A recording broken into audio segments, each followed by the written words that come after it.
Hello and welcome to my show, Let's Talk Relationships. I'm your host, Amy Newshore, and I created this show to help bring out some really wonderful information and discussion about different topics related to everything relationships.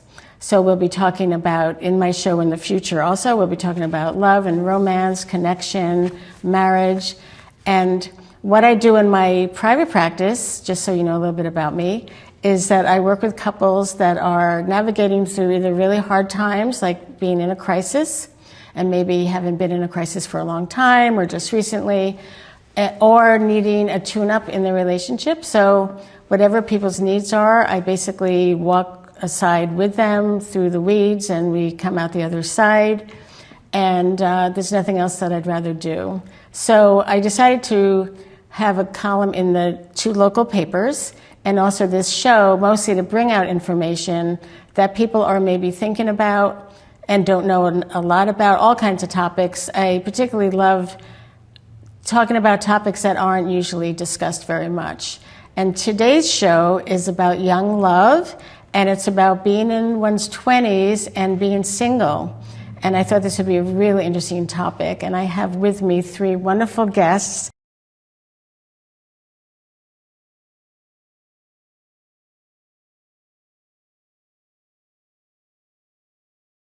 That are willing, ready, and hopefully really happy to be here. Yeah. And I'll be asking them lots of questions, and they'll be discussing between themselves.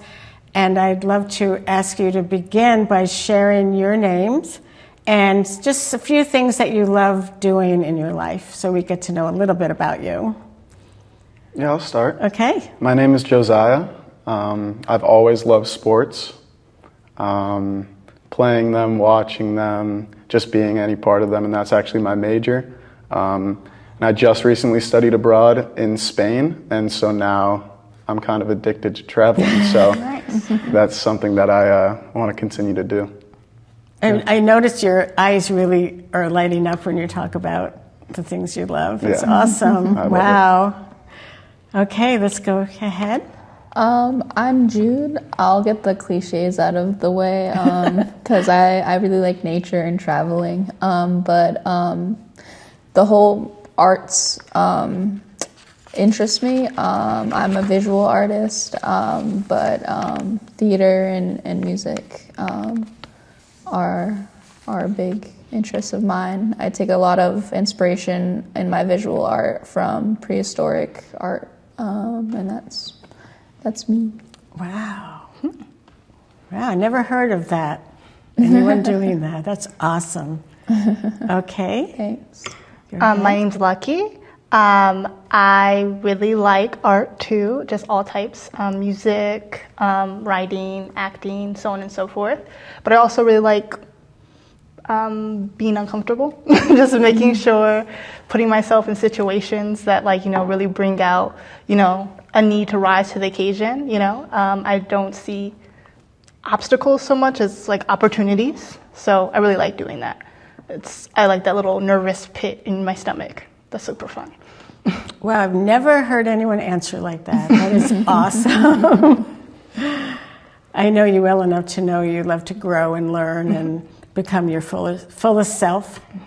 I think that's what we're all meant to do. Okay, so thank you.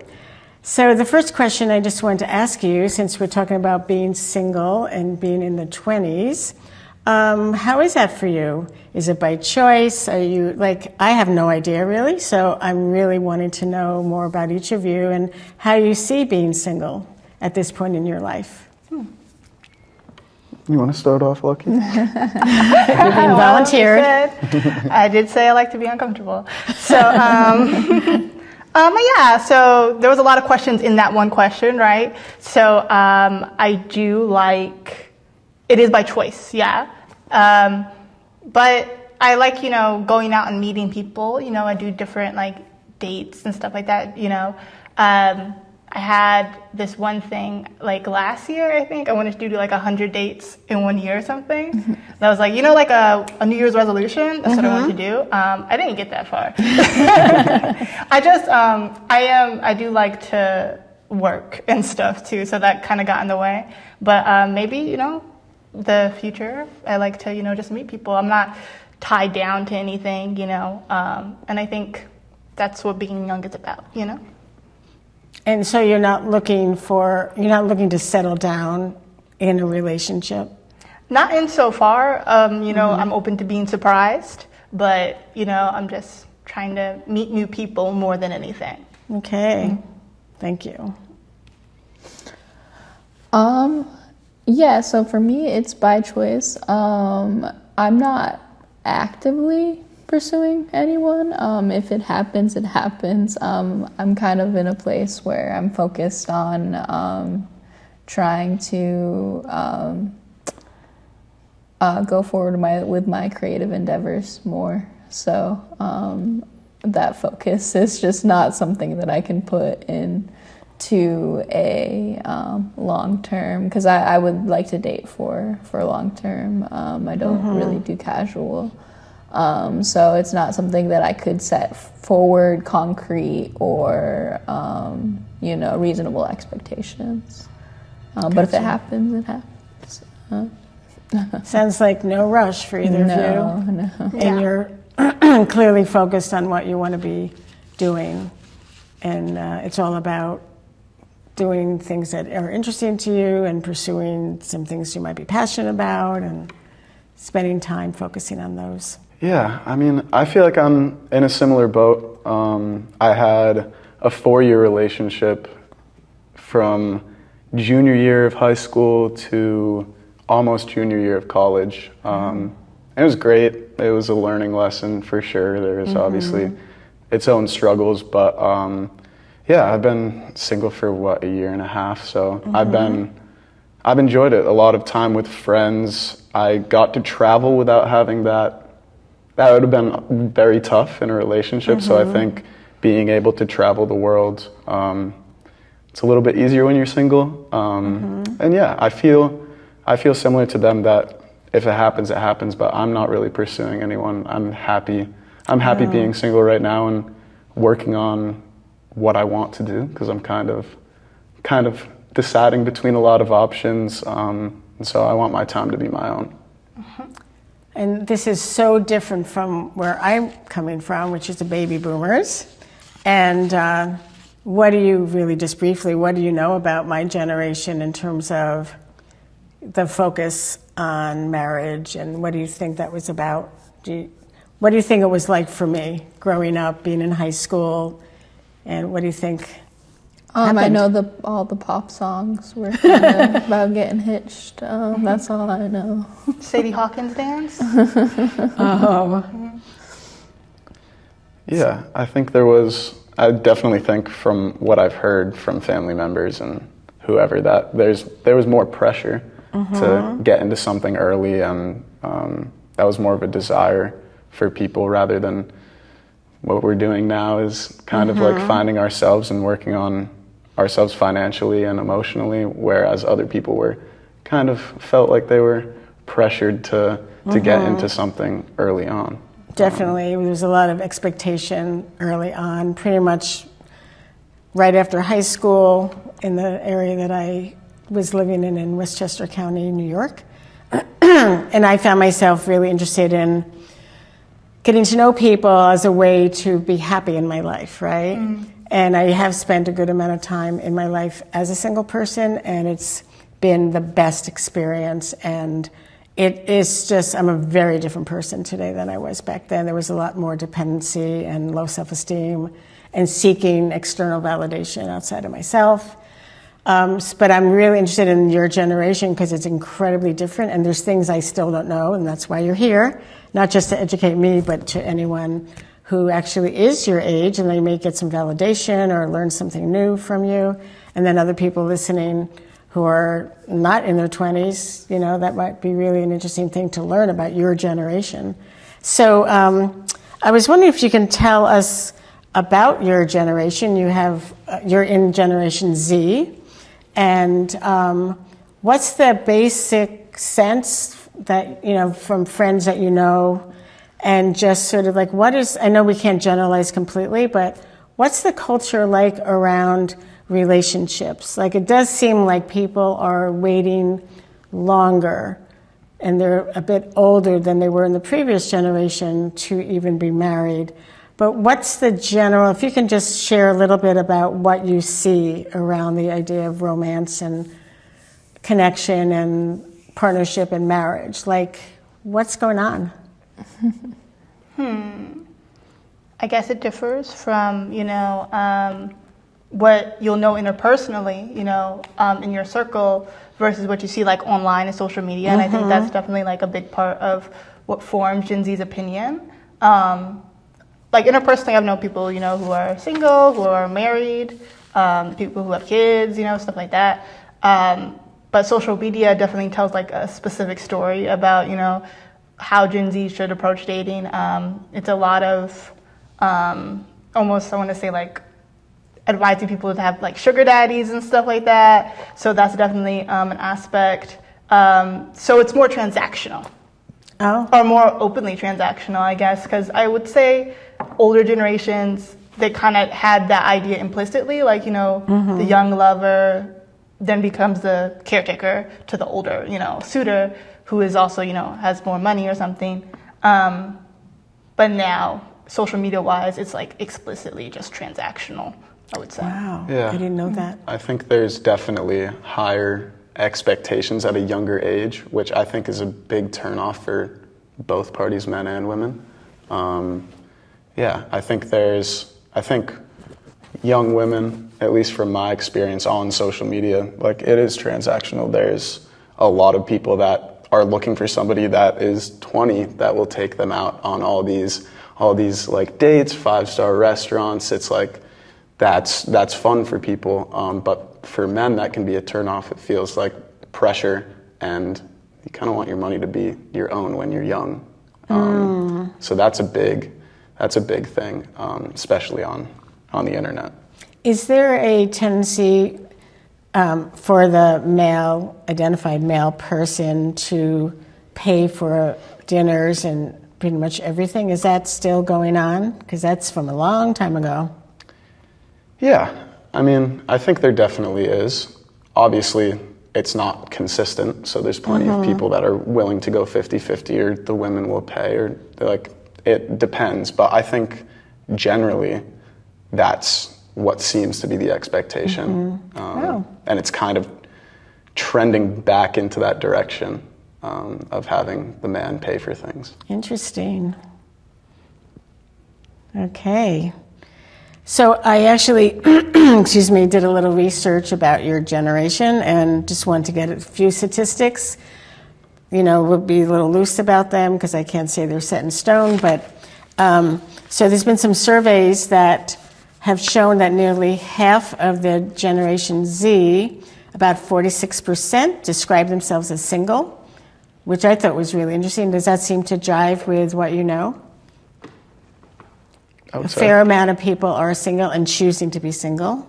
Of course, there's those people who are single not out of choice, but someone broke up with them and they're really missing that or wanting to get into a relationship. But I think a lot of the 46% must be people who are choosing that as a lifestyle.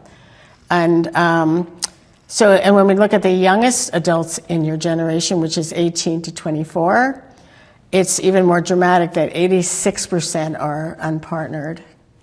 And I just thought that was fascinating.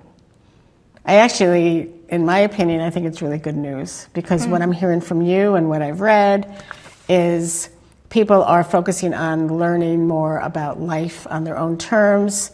They're trying to, there's a lot to do when you're finishing high school and then even college.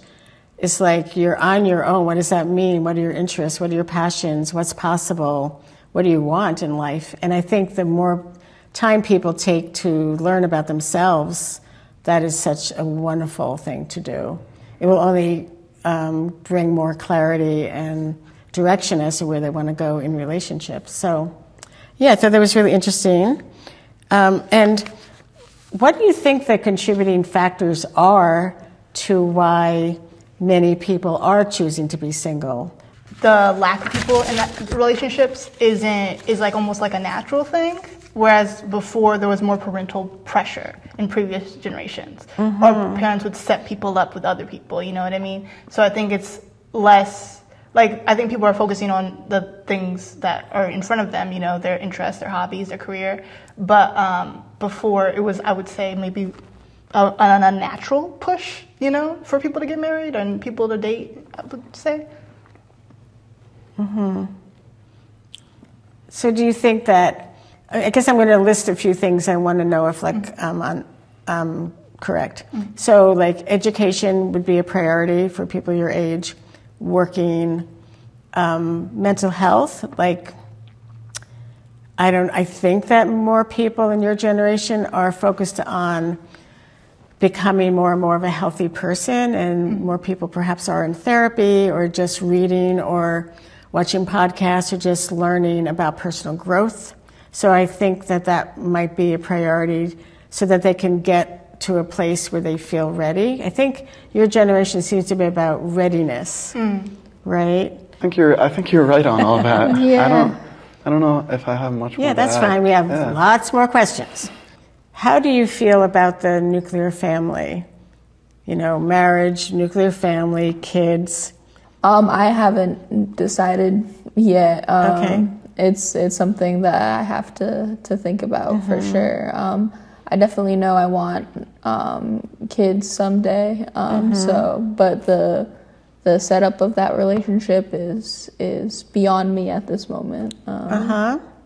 And I think in your generation, there's a lot more freedom to think beyond the box. Yeah, there's a lot of people who sometimes there's multiple partners and they all raise a kid, a village, I would love a commune. I don't know if I would be romantically involved with everybody. No, I don't know about that, but I could manage it. I could be like the building, and then That sounds a little slippery slope. Oh, like a little culty? Yeah. Well, Yeah. I don't think I think. Watch this space, 20 years. I think ethical monogamy is not supposed to have a hierarchy, innately. No. I wouldn't be on top. I would be like, I could organize things. I could write lists. Like, okay. You're like the treasurer. Yes. Okay. This kid needs to go to soccer practice at this time, and then, this guardian can do that, cause social worker. What I like, what I like is the idea of multiple adult incomes in one household.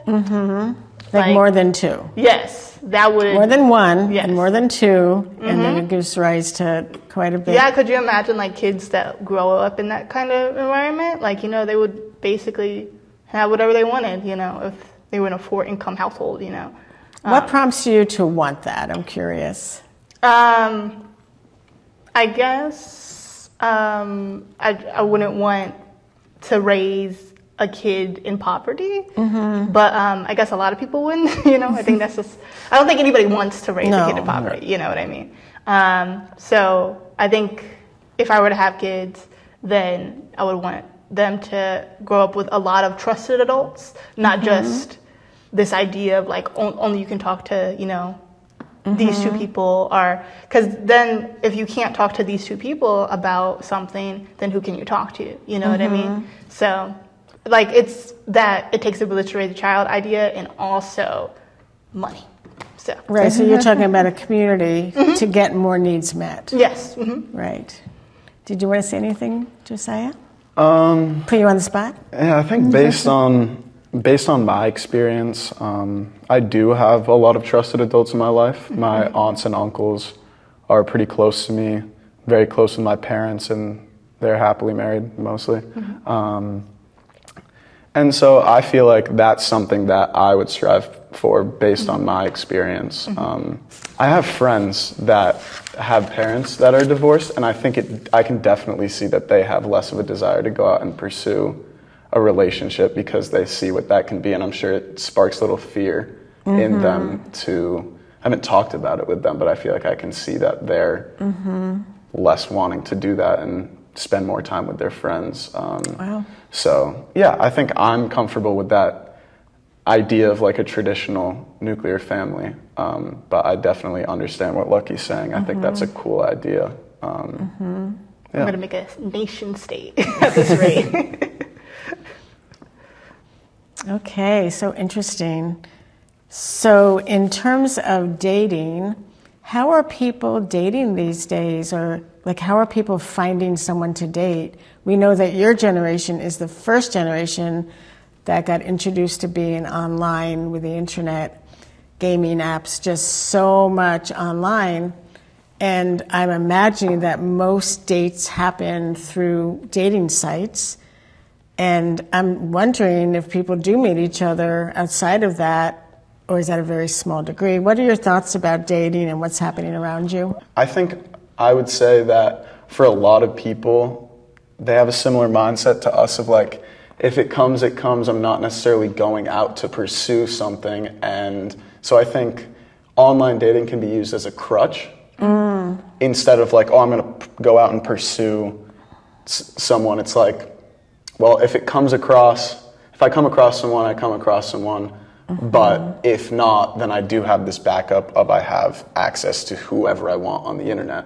So I think that is like something to rely on, but I think generally people don't take it very seriously. So a lot of people on there just to hook up or to mess around with people and not really. So yeah, it's definitely a weird space, online dating. Yeah, people have different motives. Yeah. Do you think that's clear on the dating sites? That what the motives are? Do people say, I want a friends with benefits, I'm polyamorous, I want a long-term relationship going towards marriage? Do people clarify that?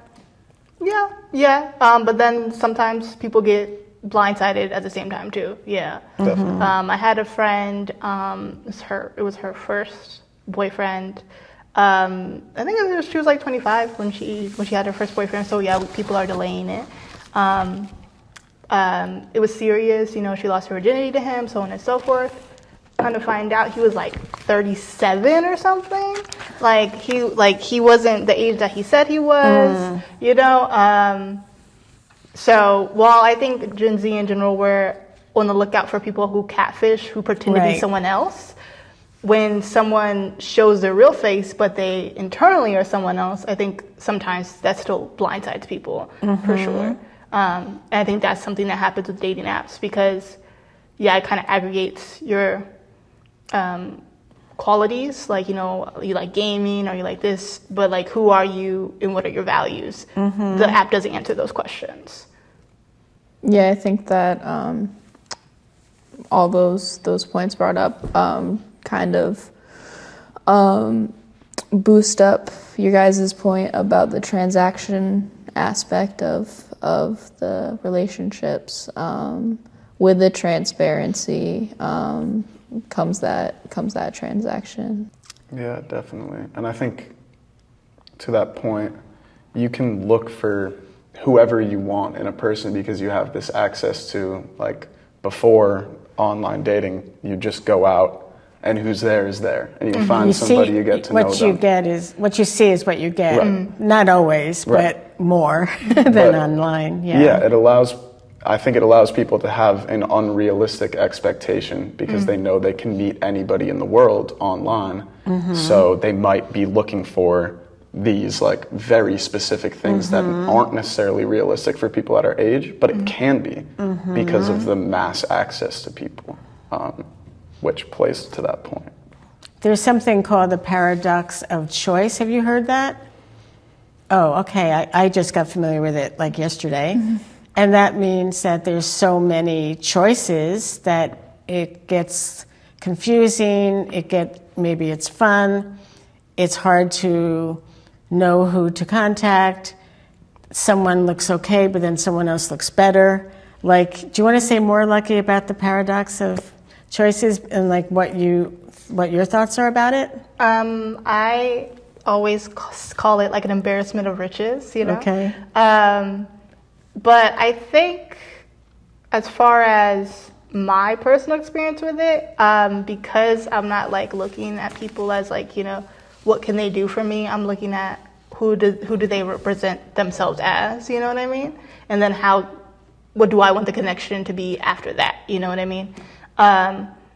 So I just meet the person where they are, that's sitting in front of me, and I try to do that.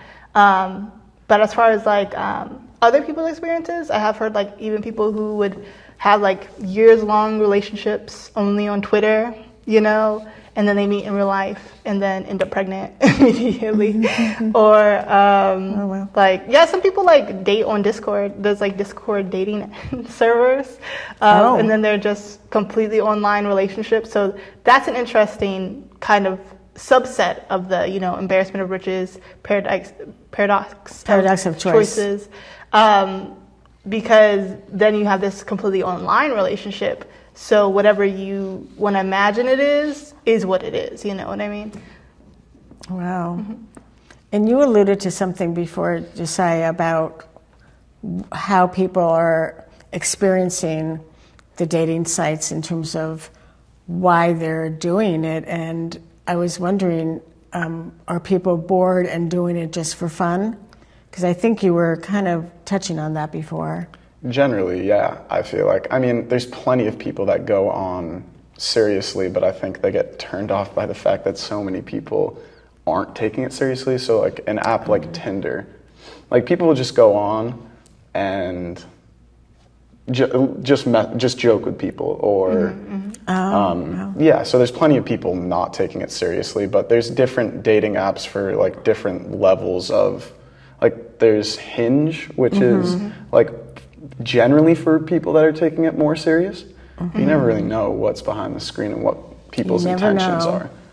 The word situationship, I think I'm a little naive about it. I think I know what it means, which would be being with someone, but there's no talk or no agreement around that it's a serious relationship. Like, maybe you can just illuminate me as to what they are. I think it's more kind of an evolution of like friends with benefits, if that like makes sense. And staying friends, like. It depends. That's what the situation. It's situational. So like, if they're that good of a friends, maybe it'll last a lifetime. If they're not, you know, a week, a day, you know. It just describes a friend that you're willing to engage with. And in that kind of situation, are both people clear about what's going on? No. Hopefully. So you're saying no, Lucky? I would say the situationship is kind of defined by almost like a sense of dread, an underlying sense of like, what's going on? What are we doing? You know, but nobody's saying anything. That's what that's the connotation I always got from it. That it's like it's something that you kind of fell into with someone, but there's no definition. But it's not like people want the lack of definition. It seems like people dread the lack of definition in those cases. Yeah.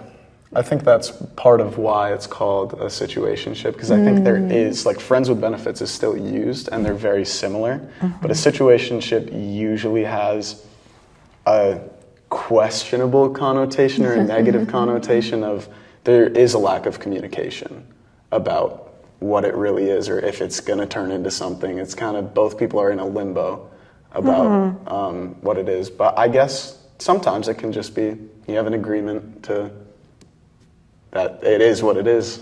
So I think it really depends. So it sounds like young people these days perhaps are able to live with a certain amount of ambiguity, and even though you're saying there's like a layer of dread, like an undercurrent, it seems like people are still willing, some people, to enter into situations with someone where they can be intimate and have fun and spend time together, but it's open-ended as to what it really means and where it's going to go. And, you know, that's an interesting level of tolerance that's different from previous generations. Yeah, I guess like an older generation, like somebody would put their foot down and be what's going on? What are we? Or like somebody would propose or something like that. Yeah. But if somebody proposed in a situationship, that would be like a viral TikTok story, like 100 parts. Yeah, I mean, I think people find comfort sometimes. Like it's uncomfortable, but I think people find comfort in not knowing what it is because dependency or commitment can be very scary to some people. And so I think that for some people, that's a comfortable realm to be in as opposed to really being attached to someone, which some people just don't want to do or can't do, are uncomfortable with it. Yeah. Well, you're all nodding, so can you talk a little bit more about the fear of commitment and settling down? Like, what's that about? To that point, I think there is fear of dependency, because once you get comfortable with somebody, especially when you're young, it's easy to be comfortable with bad habits or comfortable with a relationship that might not be great, but that's what you know. Yeah. So you're talking about that many people now have awareness that that could be something that they can fall into. So it sounds like there's a lot more consciousness about what's possible regarding things going wrong. Yeah. And that your generation, do you think it has a lot to do with like figuring out oneself? I think we've been talking about that all along. Like really, in some ways, valuing our mental health, emotional health, at least paying attention to it more than in the past. Making sure that if we partner up with someone, that it would be a healthy relationship. Do you think those kind of thoughts go on? Yeah, I also think, to your point earlier about what you enjoy in life, you enjoy being uncomfortable, which allows you to grow as a person. I think that being comfortable kind of, to a certain extent, locks you in a certain position where you're not able to grow, which I think connects all the pieces that we've talked about, of that comfort is almost more uncomfortable. Yeah. Because it can hold you back in ways without you even really knowing it. Absolutely. And just you saying that brings me to thoughts about many of the couples I work with. Not that they're happy, but there's been a comfortableness around the cycles and patterns that they get into. They don't want that, but sometimes it's decades and decades until they reach out to help dismantle all those patterns that are just getting more and more concretized, and they haven't really grown a lot because they haven't been able to know what to do about, for instance, they might shut down and not talk to their partner, maybe for years even, because the partner kind of trained them that they're not really approachable. So it's just interesting that people do get stuck. And you're talking about having our eyes open as young people to, well, not me, but to really be aware of not falling into certain patterns, holes, limitations, just like being more conscious, which is really wonderful. I feel like you're the conscious generation. Not to say that others haven't been, but it just seems from what I'm hearing, there's a lot more focus on ourselves, but I'm not hearing it in a selfish way. I'm hearing it more in a self-full way. Yeah, I think people don't want to settle. I think people have seen other people settle or just put up with things that aren't acceptable. Well, I have a question that I'm really dying to know your answers. It's something very new to me, maybe not so new to you guys. So there's AI partners, girlfriends, boyfriends, and maybe others that don't fit into those genders.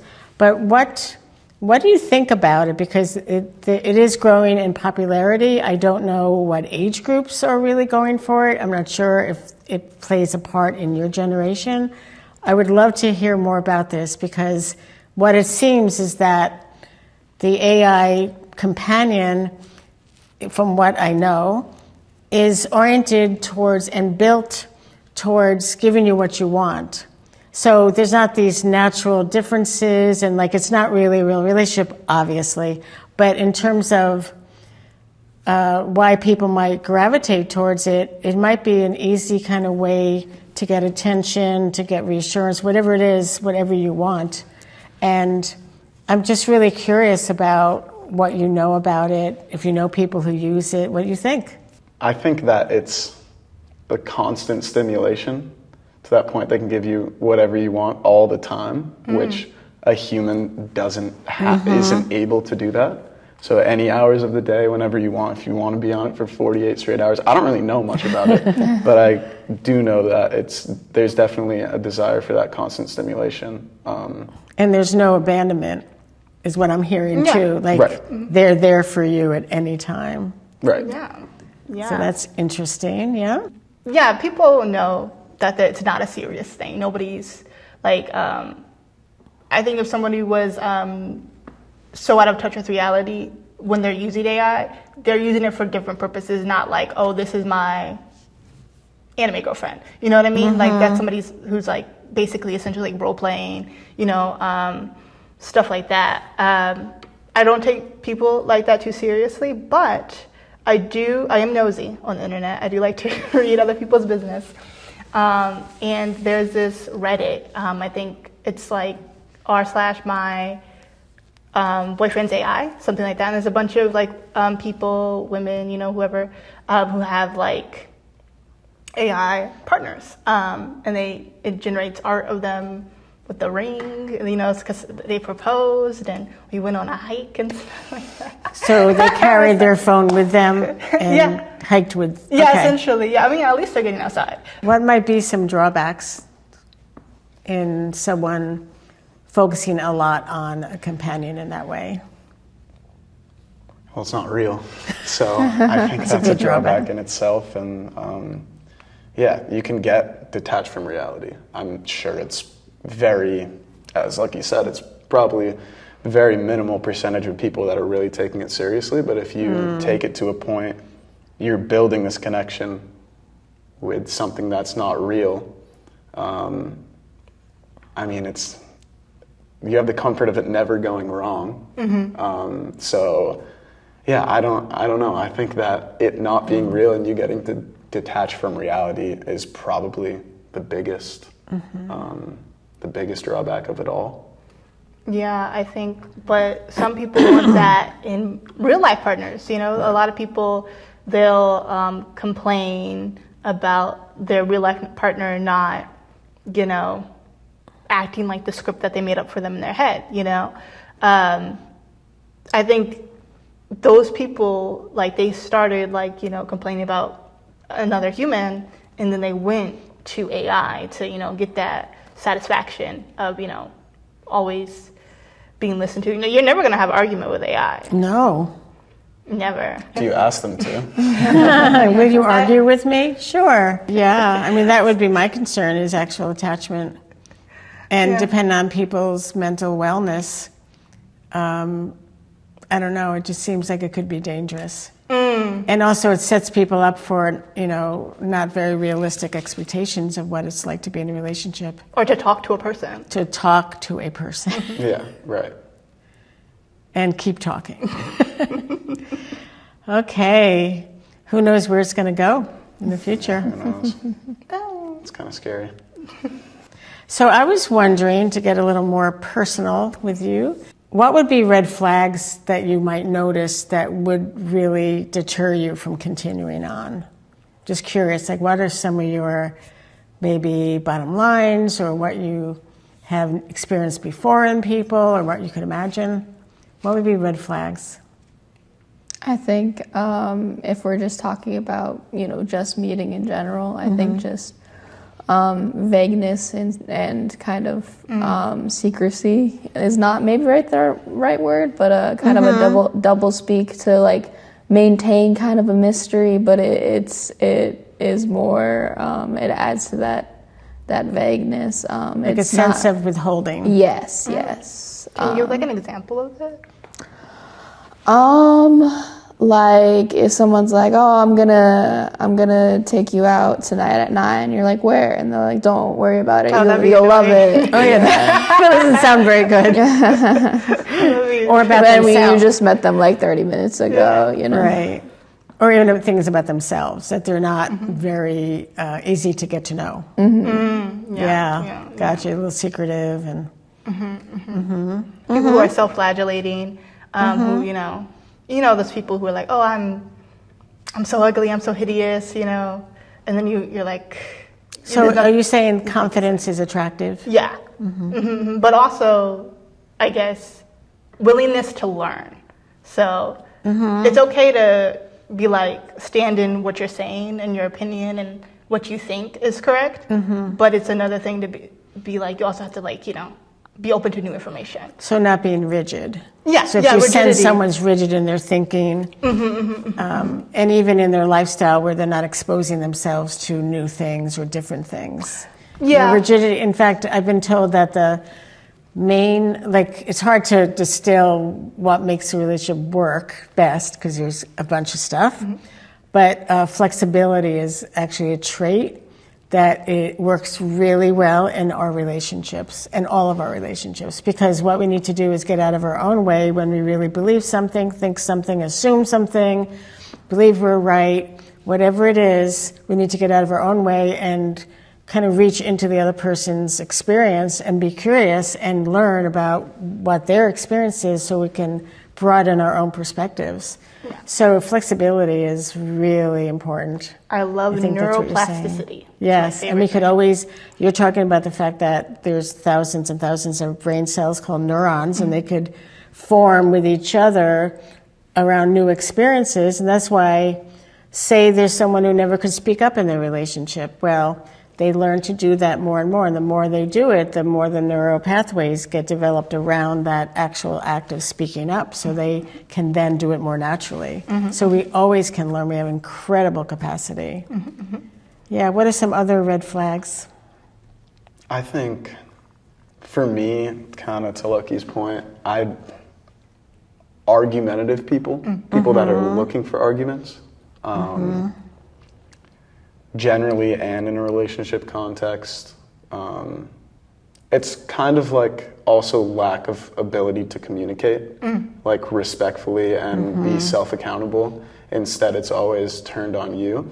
And I'm the type of person that I just don't do arguments. So if you want to argue, you can just argue With yourself. You can really just argue at me. I'm not really going to give back because I think the biggest thing for me is like the ability to be kind and communicate with kindness and respect. As simple as that sounds, it's not something that everybody can do. Well, they may not know how yet. Yes. I do believe I think we everybody can. has the ability, Yeah. but I don't think everybody executes it. So I think that for me is probably the most important thing. And then anything beyond that is kind of like little stuff. I think you can kind of work through anything with that level of respect for each other and that level of communication, because you'll be able to understand each other. So, Well, you just said two things that are at the core of my main beliefs about relationships, which is we need to lead with kindness, even if we're mad, even if we don't like the way the person's acting, even if we feel really hurt. Regardless of how we feel, we don't really want anger to be like this rocket ship that blasts out of us, because it does need to move. Anger does. We need to be kind even when we're angry. And sometimes we need to just stop and pause, take a break, gather our thoughts. You know, in my practice, I teach ways to communicate that people practice in our sessions.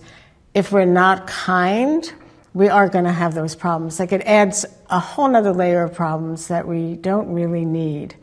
Like, let's get down to what's truly going on. Usually there's differences between people, actually, and how to navigate them. And being kind does not mean we're giving up on ourselves, right? Being kind is powerful, and it's actually very empowering. Because if you're kind, the other person can hear you, unless, as opposed to blasting them with your frustration or whatever it is. You could still have all those emotions and be kind. definitely. And then then you said understanding. The main reason people fight and argue and yell, like all that kind of stuff, those are desperate attempts to have the person understand ourselves. So those behaviors don't work. But when people find a way to be kind, and then there's some other skills we could put in there too, so much understanding can arise between people, and they basically can get closer and closer. The more you understand the other, the more they understand you. That's a relationship. And it's just amazing because it's kindness and going for understanding. That is the biggest message I would ever want to give. So thank you for your brilliance. One last thing on red flags. I think social media is kind of influencing people to believe that something is a red flag because someone said it was. So you see posts about relationships or a post yes. of couples and people will be like, oh, that's a red flag. And Right. it's like kind of just nothing. But obviously that's like, a red flag is just what you don't want. So Right. everybody can have their own little things. Yes. But when you're seeing it on the internet Yeah. and 3,000 people like that comment, now all these people are seeing it. It's like now that changes what you think. So I think social media can influence you. So it's not really what you think, it's what other people Right. think. And you don't even really know that. It kind of just slowly creeps Kind in. of seeps into your consciousness. Yeah. Yeah, I think that there's real danger in having what other people's opinions are become our own, when really it's about listening to ourselves. Absolutely. And many people need to know what that means, and to do that. It's a beautiful thing to listen to ourselves, right? Connect with ourselves. That's self-connection. So I'm wondering if you were to think about the top priorities for a relationship sometime, what would be like 3 to 5 kind of must-haves, and some of them may be where you want it to evolve over time. So it's not like someone's ready-made and the perfect person, as we're not. But what are your thoughts about, like, what are you passionate about wanting? Because I think when it comes to relationships, we can shoot for the stars, knowing also that we're human and partners will be human. But we can really dare to want what we want. And a lot of times what we want is actually what we need, if you know what I mean. So what are some things that you really would love to experience with someone? And you've mentioned kindness, and I'm assuming that would be true for the three of you. That, I don't think you would sign up for like, well, I want someone who's unkind. I mean, that's crazy. Yeah. So what else? What are your thoughts? How about you, Jude? I think superficially humor. I think that's important to me. I think someone that I can kind of be jovial with. Do you think that's superficial? In the way that it's not like a core foundation of what I'm looking for. Obviously, Gotcha. I don't want someone who's gonna repeat like Garfield comics to me, but yeah. So I did a little research on humor, and it's actually very bonding, and it's a way that both people are engaged in something where they see the same thing in the same way, and it's really connecting, and it's such a joy. So I hear what you're saying, that maybe you could be with someone where there's not tons of humor, I don't know, but it sounds like maybe it would be an essential aspect for you, that you would, we're talking about what you would really love. Yeah. Yeah, I mean, like you said, kindness and communication are, like I had already said, those are like I feel like those are like the core of everything. But beyond that,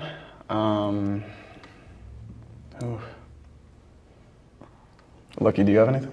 Well, before you go on, I just want to ask you, communication is a very rich word. There's so much to say about it. I mean, I spend months helping couples stick to ways to communicate that may not feel easy or automatic. So if you could just say a few things about what does that mean to have healthy communication? I think one of the biggest things is tackle problems as they arise.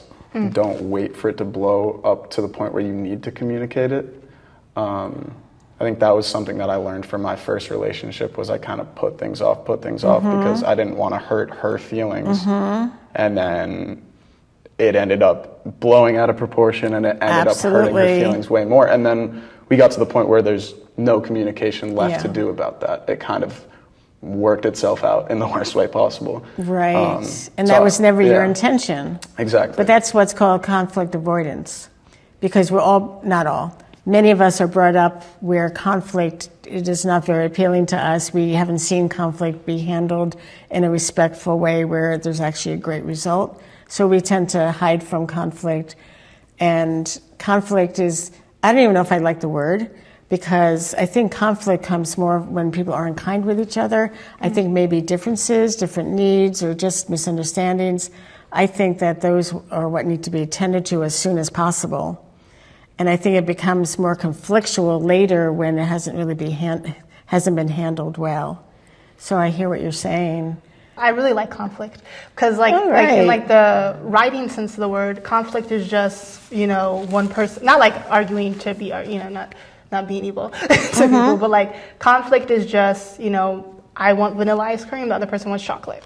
It can be as simple as that. And I think for some people, because something as simple as that isn't communicated, then it grows and grows and grows and grows. You know what I mean? Yeah. But for me, what I really, really would love to see in people is passion.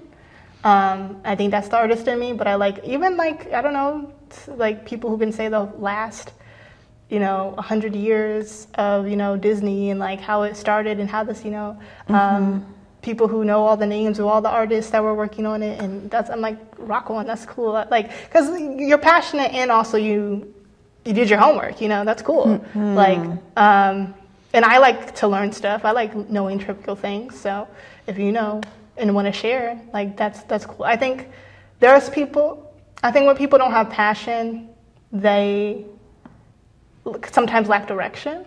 And if you don't have a direction, then it's just something that I can't give you. You know what I mean? Yeah. Yeah, that's a great answer about passion. Yeah. Yeah, I think passion, someone that's hardworking to a certain extent, motivated to a certain extent, I think being with somebody that's unmotivated can make you feel a little bit more unmotivated. Well, good point. I just want to mention that it seems in relationships, there's one person who's pretty much intact regarding self-esteem, self-connection. They feel comfortable in their life. And they pair up with someone, and this is okay, because we've all been there, or many of us have, where we're lost and we're just struggling. But usually the person who's functioning better can get dragged down a bit, and the other person doesn't always rise. So it's a very interesting dynamic that I've learned. Definitely. Yeah. Yeah. Passion to me kind of equals vitality. Yeah. It's like this inner vitality might also, I think when we're passionate about something, we might even talk louder or use our hand, but it's like a vitality that we all have, and sometimes with depression, just with tragedies, with just dysregulation, where we're out of control with our feelings, whatever, it can kind of block passion because we're very busy tending to what's right in front of us, which might be that we're struggling. But passion is I'm passionate about passion. So I'm very happy to hear about this from all of you. So what I want to ask for the last question is, what would you most like to convey to like our audience, who may be people in your age range or not, but I'm just curious about something you might want to offer, some encouragement, some inspiration. And we're talking about relationships, we're talking about being single. No. So I sent you that thing, actually. That just reminded me. I can read it. Let's see. Okay. When I pull it up. The point is that even within a good relationship, there are continual sources of hurt and disappointment, which have to be overcome if love is to survive. Their overcoming is actually the growth and development of love. It is, therefore, extremely important that we work with a vision of love which sees problems not as the end of love, not as a sign that love is over, but as the ground upon which love operates. that's beautiful.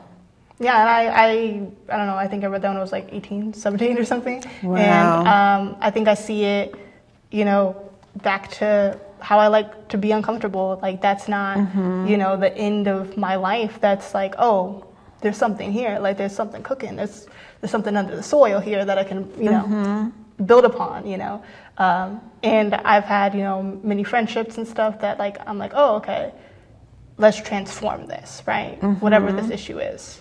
And I like the let's part, because a lot of times people become adversarial with each other, and then fights happen, and the yelling and the distance. And when there is a problem between two people, it's a we problem. And if it can kind of be envisioned like, let's hold hands and each, instead of pointing to each other, point to the problem. So let's work as a team and let's address this together. Let's work it through together. Yeah, that makes a major difference in relationships, to see problems in that way. Okay. That's super cute. I'm going to steal that. Like, let's hold hands and point to the problem. Yeah. I think what I would say is take things at your own pace. Just because your friend is married or your friend is single and wants to stay single doesn't mean you should lean in either direction. So I would say take things at your own pace, use other people's experiences as references, but don't let it influence what you want that much. Build your own expectation of what love is for you and what you desire. And I think put your phone down. Don't look at social media. I think that's the most damaging source of that. I think it's very natural to see it around you, and that's great. But in mass levels, it can get you thinking and change your perception of what love is. So I think, take it at your own pace and don't let other people's experiences change what you want yours to be. Thank you so much for offering that. And I thank you so much for your wisdom. I don't know if you felt vulnerable, but you're talking about yourselves, and that is vulnerability. I really appreciate that and your willingness. And I just want to cheer you on, the three of you, to create a wonderful life, whether with partners or not. And I want that for people who are watching. I want to cheer you on to create a wonderful life, whether you're with a partner or not. Because it's really about self-love, self-connection, and that's what I want most for all of us. So on that note, I think we'll say goodbye until next time. Bye-bye.